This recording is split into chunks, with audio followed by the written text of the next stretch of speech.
Welcome to Mentor Mountain, everybody. My name is Cole Tanner. I am your host, and today we have Chad Shumway.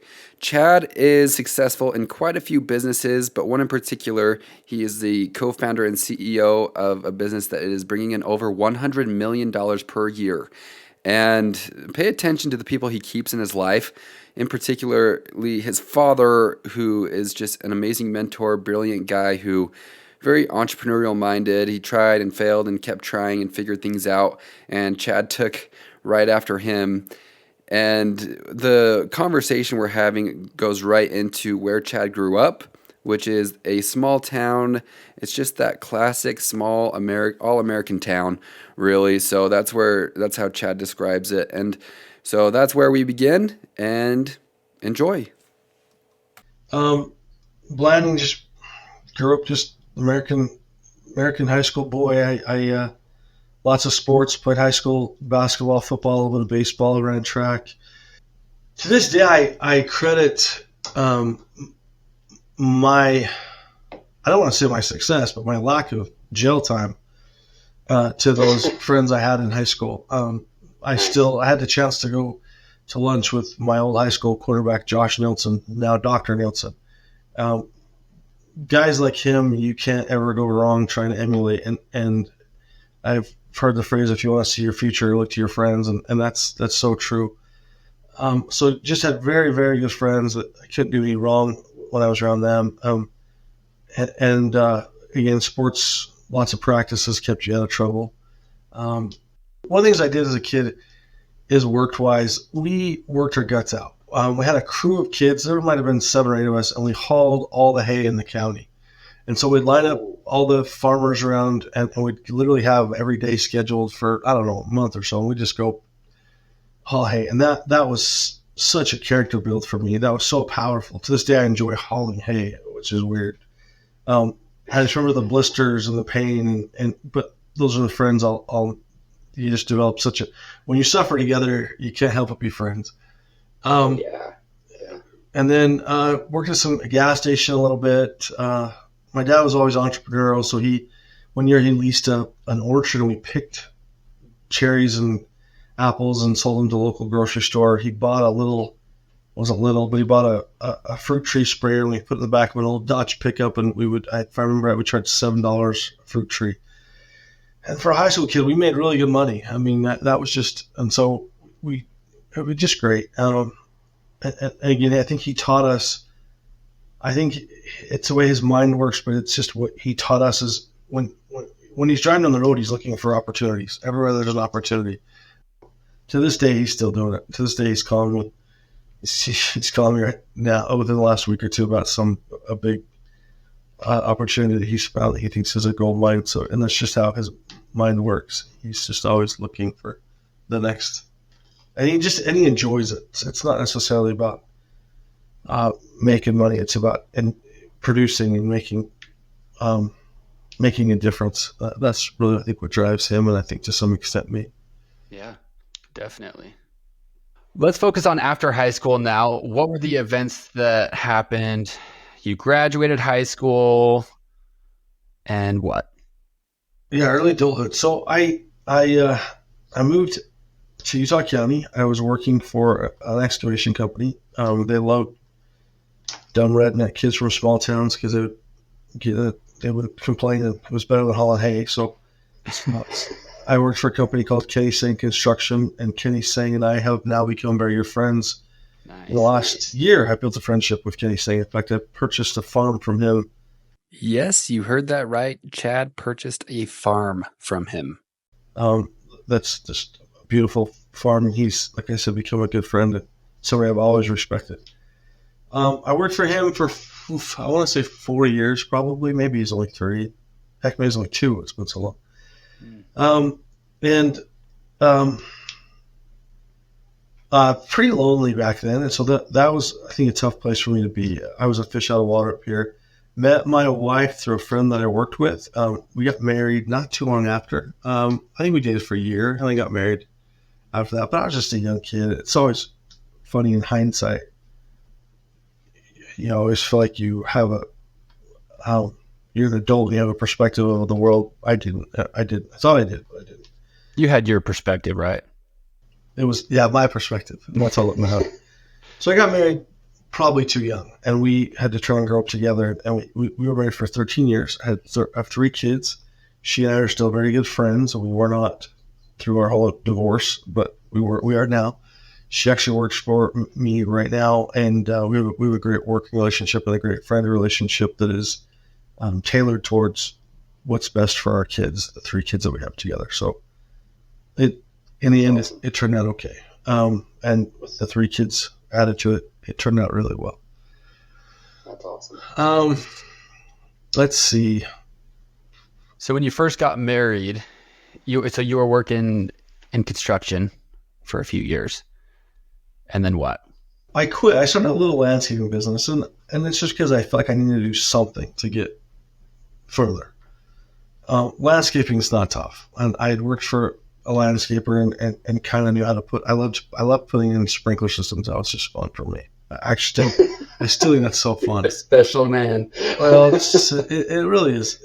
It really is interesting, and I love to do it and tinker with it and do it the right way and the intricacies of it. It is fun for me. So I jumped in that world for a little while, but the reality of it is the competition there is brutal because everybody with a pickup and a shovel can be a landscaper. So I kicked, scratched, and moaned for 3 or 4 years anyways, just trying to make ends meet.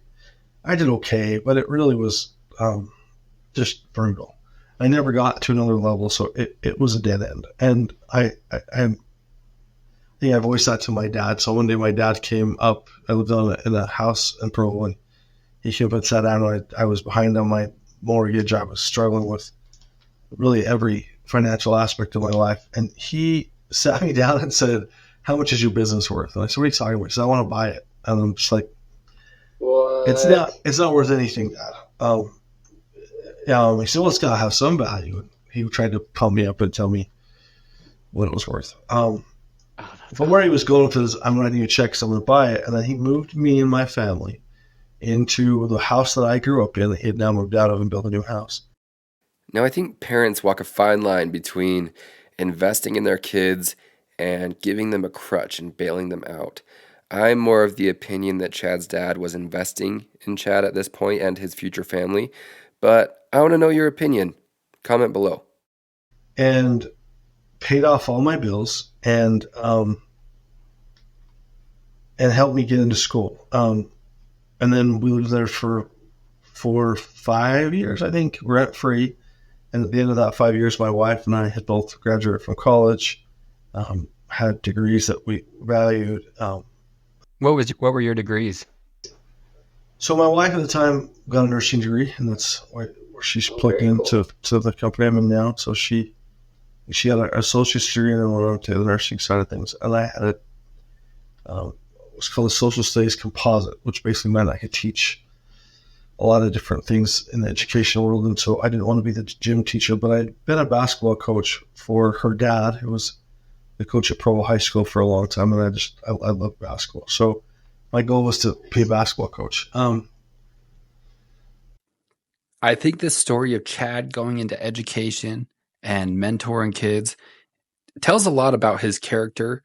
I know that we could get onto the sexy stuff and how he made his millions, but first it's so important to know who you have to be in order to make those millions worth it. Chad has continued to support people and help people and bring people up, and it's started before he made his millions. So that's why we're not getting onto the sexy stuff yet, and that's why we need to touch on this education part. And that was a big step forward. And I was assistant coach.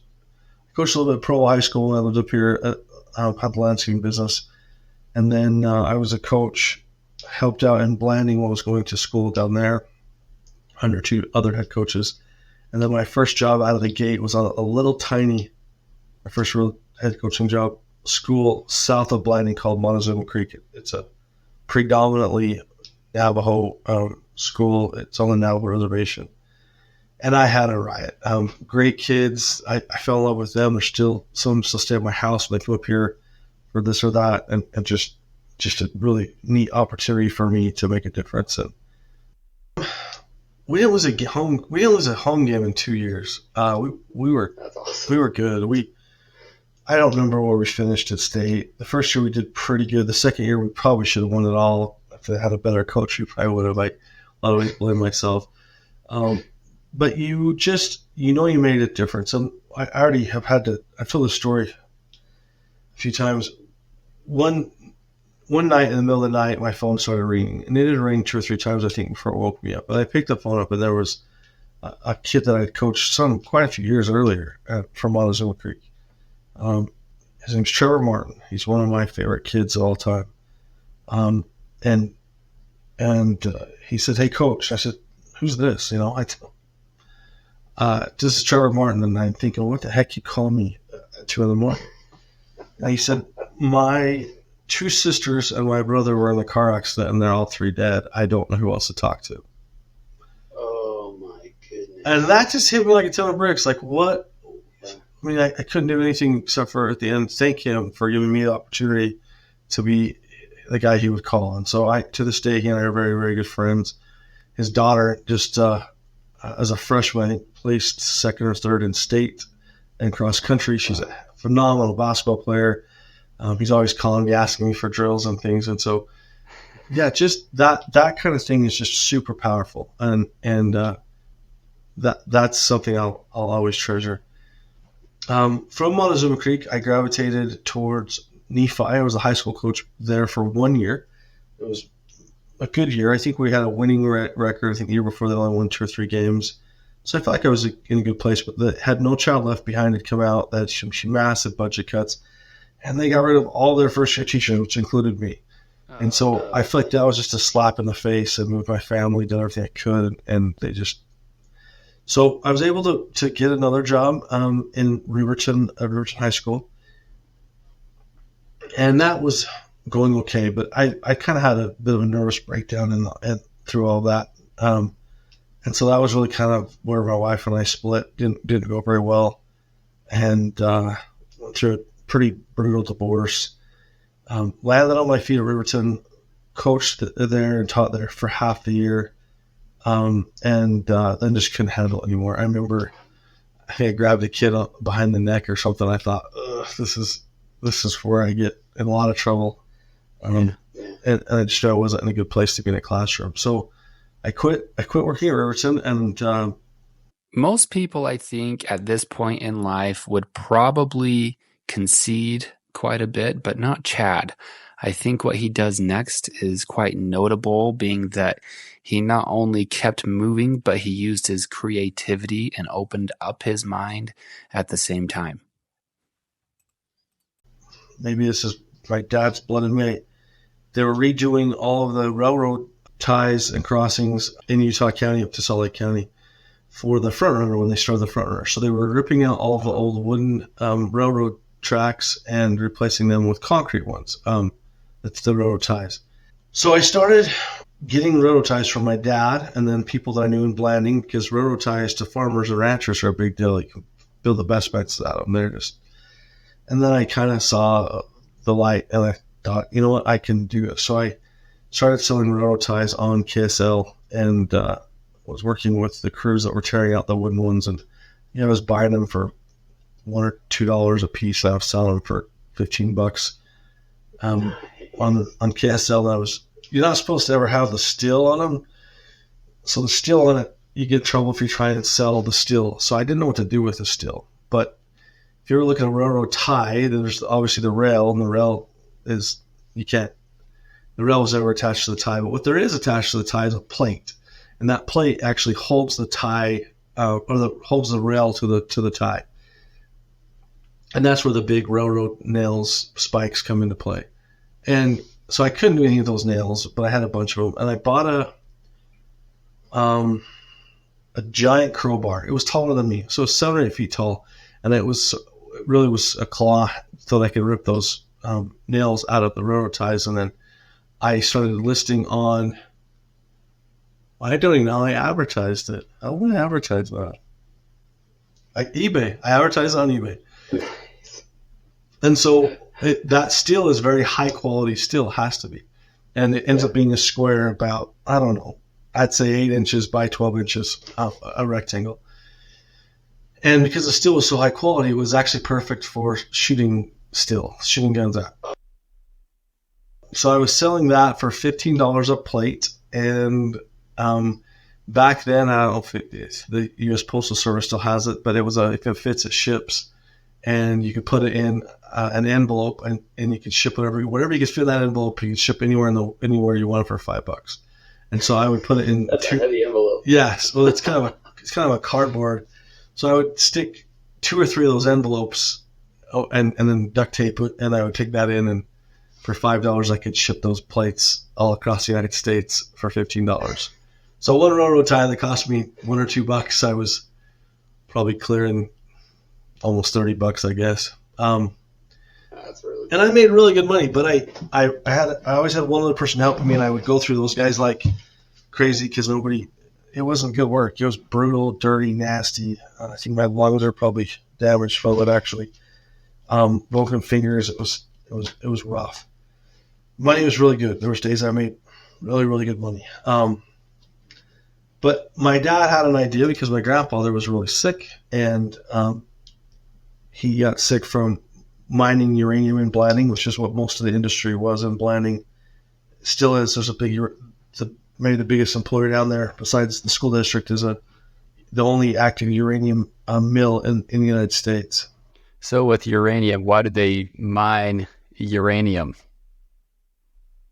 Well, there's a lot of reasons, but primarily the one that my grandpa dealt with was to build nuclear power plants and the nuclear bomb, and to help win the Cold War. At that point in time, it was a race to see who could build the most nukes, which at some point doesn't make any sense. You're only going to blow the world up 5 times. You can't blow it up 6. So just, but whatever. We had the arms race, and so it was just going gangbusters down that road. Yeah, so my grandpa got sick, and there was a company that was taking care of him, and he recognized that they were flying nurses into Blanding to take care of him. So he saw there's probably an opportunity. There's no reason that we should look into it. So again, give my dad really all the credit. He paid my little brother to not do summer sales. My little brother, I think at the time, was working at R.C. Willey and then selling, not solar, I think it was trash can services in the summer, and maybe playing some football, I think, at Weber State. And he paid him, if I remember right, $2,000 a month to not do that. Lived in his basement and researched this thing put together. So, wow. Yep. So my brother called me and said, "Hey, do you want to come and work for me?" And I knew the Navajo Reservation really well by that point in time with the coaching I'd done down there and all the contacts I had. So I went down the Navajo Reservation, and we did really well. The reservation had lots of uranium mines, and so the market was pretty open, and the competition that was there didn't do a very good job. And so we really just took the market share over and really tore it up. It was awesome. So before you started that venture, since you've hopped around, I feel like this is the journey of a lot of entrepreneurs. So this is why I'm asking you. Yeah.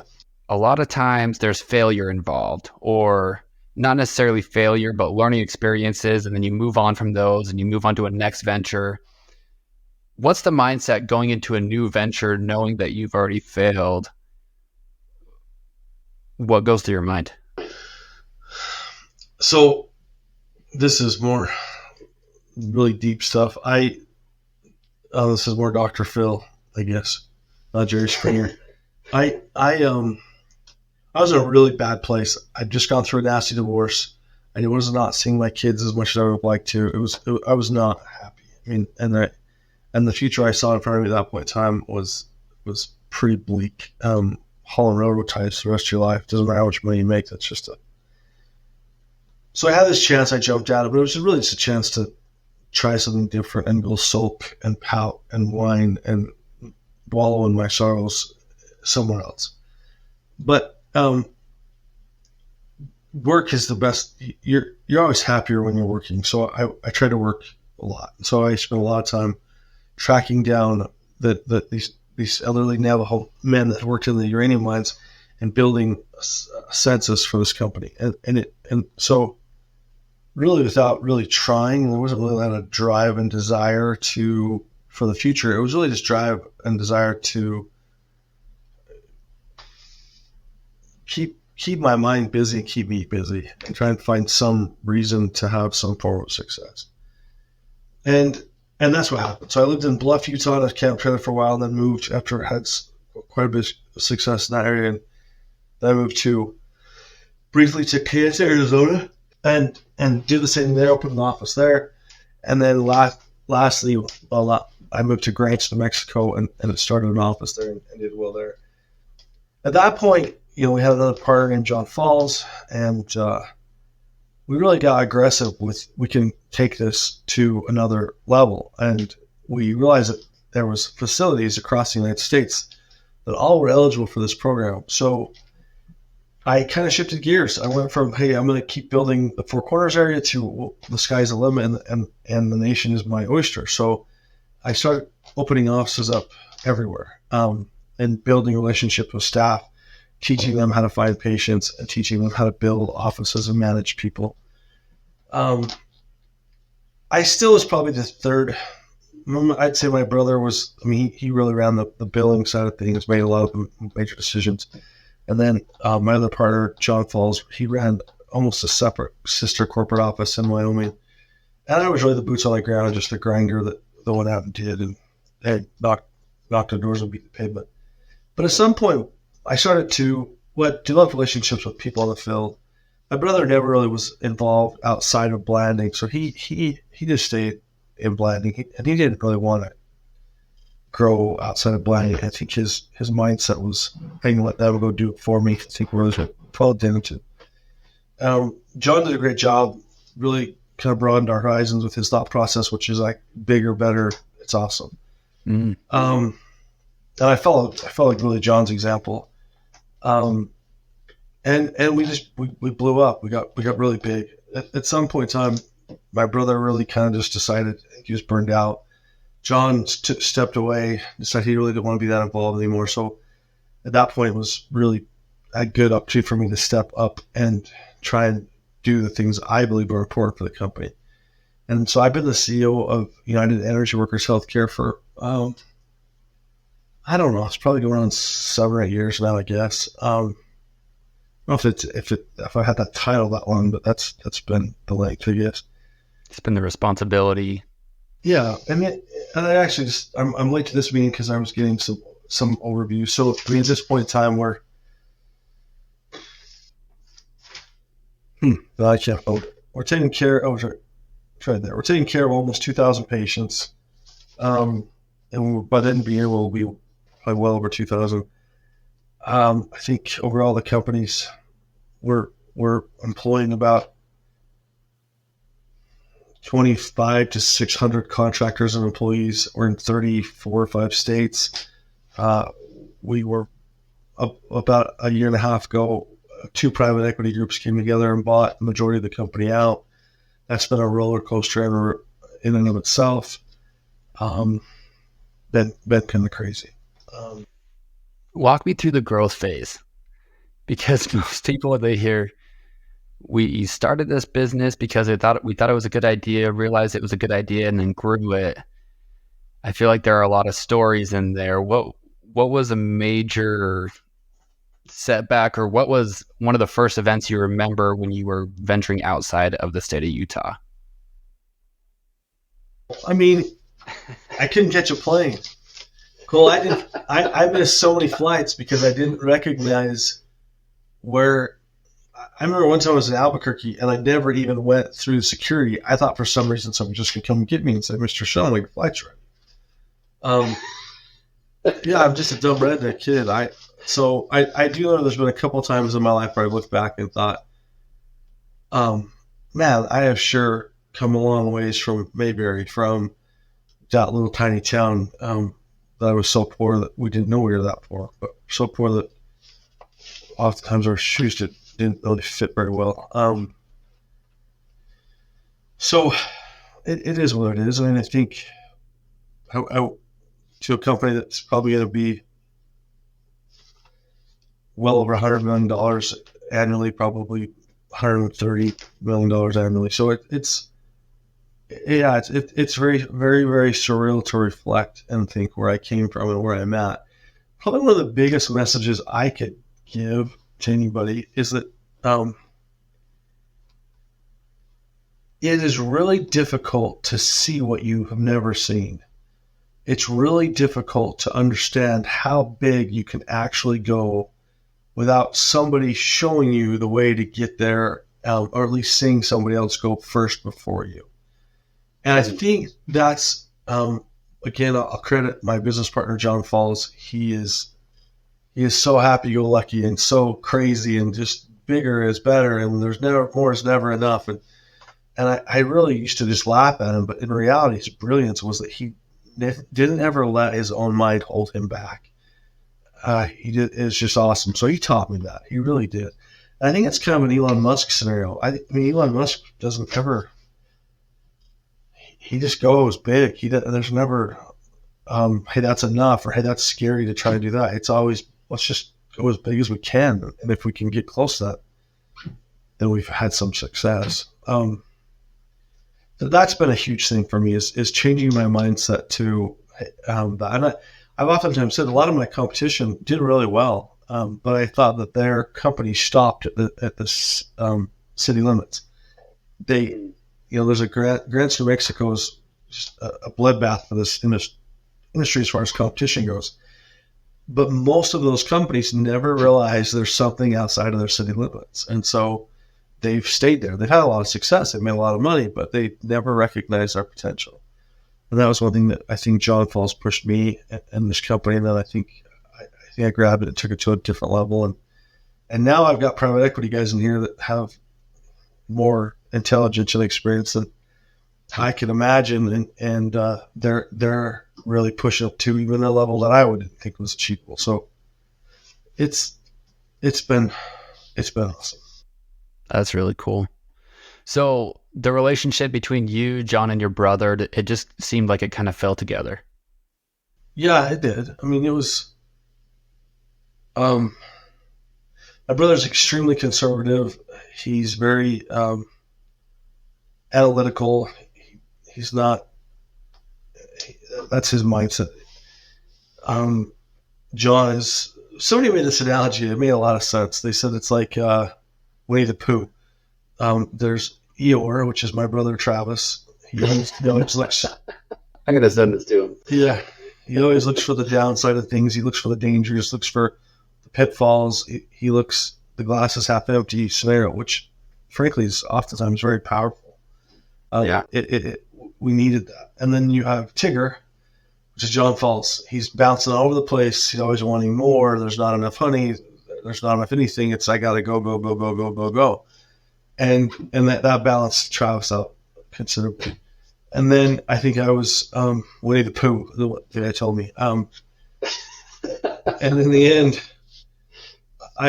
what drives me is taking care of people, taking care of patients, trying the whole quote that high tides raise all ships. I might be bastardizing it to some extent, but that's what I love. I don't want to get to the top of the mountain by myself, because then you got nobody to share the views. Well, if you can't share the view, it's just for you. That's not that fun. So the more people we can drag along and help participate in that winning team, that's where I get a lot of satisfaction. Yeah, it sounds like when you first started, it was kind of running away in a way just to stay busy, keep your mind busy with what was going on in your personal life. And then as you started to succeed and make little wins or big wins, it changed your mindset and overall purpose toward life.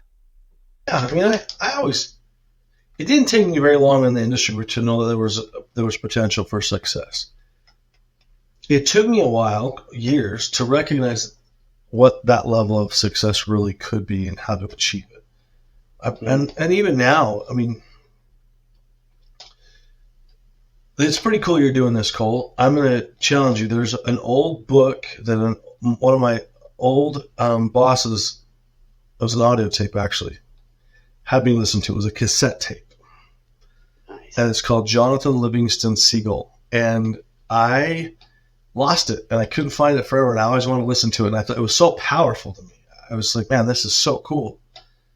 And it's about a seagull, and if you read it from a children's perspective, it could be just a children's book. But if you look at it from a children's perspective with a moral lesson behind it, you really can take a lot away from it. I am a huge reader, and I don't know how this book escaped me for so long, but if you haven't read it yet, it's in the description. It was like $5, hour and a half listen, and it changed my life. And where I'm going with this is just like that story of Jonathan Livingston Seagull. As my horizons broadened and my view of success changed dramatically, I was able to grasp bigger and bigger scenarios of success going forward. And that's, I really think, what separates the average mom and pop business from the big businesses that deal in tens of millions of dollars is they can see the gravity of big, not just, hey, I'm successful because I have a little bit of money in the bank. I can buy a new car if I want to. I drive a new car. And I made my house payment, and I can make 2 or 3 more out of that. I think a lot of people get so complacent with that level of success and that thought process of success that they miss out on Elon Musk's dream of going to Mars someday. And that's just really is just mindset. So what would you tell someone who's struggling with that mindset? Maybe they believe someone can do it, but maybe they have doubts about themselves. Like, that's not me. I can't do that. Someone else that's smarter or more connected. I oftentimes make this joke, and it's not a joke. It's funny because it's true. The best jokes are the ones that have some truth to them. I will go into a room these days where I am literally the dumbest person in that room. Again, it's funny, but it's true. I recognize that. I barely graduated from high school. Skin on my teeth. Like, literally, if I didn't have a great basketball coach that tried to keep me eligible and would go help me get my teachers to give me a chance, I probably wouldn't have graduated from high school. It was that bad. There's nothing special about Chad Shumway. Like, there really isn't. So it goes back to, if I can do it, anybody can. It's just mindset. And once you start believing you can do that, it does seem to multiply, to snowball, and then it starts to feel almost easy, and you can connect the dots, and things start working towards you in the right way. One other thing I think, from my perspective, I'm a huge fan of Warren Buffett's, and the reason for that is because he's done it different for the most part than the other mega rich people. Warren Buffett went out and built billions based upon, for the most part, what was between him and his buddies. What was between their ears? Those 2 guys went out and just said, hey, we're going to go make some big decisions. We're going to trade companies, buy stocks. We're going to do this. We're going to do that. Now, obviously, they have probably a huge team behind them now. But he bought and sold Geico, I think, twice. And that story is pretty amazing. If you want to read about Warren Buffett and Geico, it's pretty powerful. But again, it was his own doing. Now you change that up and you go with Bill Gates. Bill Gates is obviously not stupid. But Bill Gates has, or even Elon Musk, but they are relying on other people to make the money. They couldn't do it on their own. Warren Buffett, if he was all by himself, had no other significant help, would still be extremely wealthy. Obviously, he's had some support over the years, but that's the difference between those 2 guys, or those 2 groups of people. I subscribe that I'm not smart enough to do anything that Warren Buffett does, so I followed kind of the second path, which is, again, Bill Gates has people all over the world. That guy went out and built a company and then had manufacturers, and he's making money off of other people's jobs. And that's my take. That's my take too. Like, for me, you need to find a way to make money and then replicate and duplicate that without you having to have your thumb on top of it. That's how you really make money. Unless you're Warren Buffett. If you're Warren Buffett, then you're amazing. But that replication, and then how to scale that replication, that's so very difficult, is to find something, then replicate it, and then learn how to scale that replication, and then learn how to manage that scale. To me, that's been some of the most difficult and trying things. Somewhat, I've had some success, somewhat some failures. I've always tried to find very, very good managers, always people that are smarter than me, but have a lot of passion towards helping people, and people that don't necessarily care that much about their paycheck as much as they do about helping their coworkers and about the patients that we take care of. It is their number one, their pay is their number two. And I built a company really with that mindset. I'm glad that you said that, because that was going to be my next question was, what would you say to someone who's nervous about going into the scaling side of things and delegation and things like that? Because I'm sure that's nerve-wracking. You put your heart and soul into something, and then you're giving a part of that responsibility away, and you want to make sure it doesn't get messed up. So it's tough. I mean, yeah, that's the hardest part for me, is how to replicate the success, and then how to scale that replication over and over and over and over and over.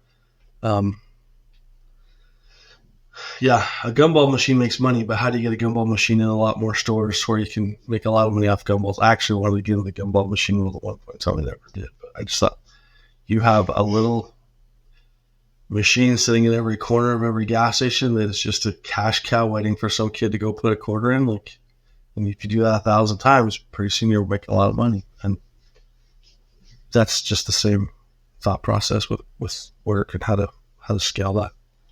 yeah, I love it.